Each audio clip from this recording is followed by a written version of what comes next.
ప్రసన్న బాగున్నావారా? బాగున్నాక్క, నువ్వు బాగున్నావా? రాక చాలా రోజులైతుంది, వచ్చి కూర్చో. ఏంటక్క అంత మంచిదేనా? అన్నయ్య బిజినెస్ ఎట్లా నడుస్తుంది? మంచిగా నడుస్తుందా? ఏమైంది అక్క డల్లుగున్నావు, ఏం మాట్లాడుతున్నావు? అన్నయ్యకు బిజినెస్ లో లాస్ వచ్చిందిరా, కొద్దిగా అమౌంట్ అడుగుదామని వచ్చిన. అన్నయ్య బిజినెస్ పార్ట్నర్స్ అన్నయ్యను మోసం చేసిండ్రు.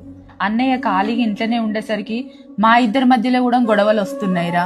కొత్త బిజినెస్ స్టార్ట్ చేయాలి, నువ్వు ఏదైనా హెల్ప్ చేస్తావని వచ్చానురా. అయ్యో గట్లెందుకు మాట్లాడుతున్నావు అక్క? డబ్బులే కదా, నేను ఇస్తా. ఇక్కడికి వచ్చేటప్పుడు నువ్వు డబ్బులు ఇస్తావో ఇయ్యవో అనుకున్నారా. నా సమస్యలు ఎప్పుడు తీరుతాయో ఏమో, ఈ కష్టాల నుంచి నేను ఎట్లా గట్టెక్కుతానో ఏమోరా. అయ్యో ఎందుకు టెన్షన్ పడుతున్నావు అక్క? మా చెల్లె కూడా సేమ్ ప్రాబ్లం ఫేస్ చేసింది, ఇప్పుడు చాలా సంతోషంగా ఉంటుంది. అవునా, ఎట్లరా? అక్క బాగున్నావా? ఎప్పుడొచ్చినావు? ఇక వాటర్ తీసుకో. అక్క చెప్పింది నిజమే అక్క, మేము చాలా సంతోషంగా ఉంటున్నాం ఇప్పుడు. అయ్యో అక్క, మా సమస్యలతో పోల్చుకుంటే మీ సమస్య చిన్నది. అక్క చెప్పినట్టు చెప్తే మీ సమస్యలన్నీ తొలగిపోతాయి. అవునా, ఏంట్రా సొల్యూషన్?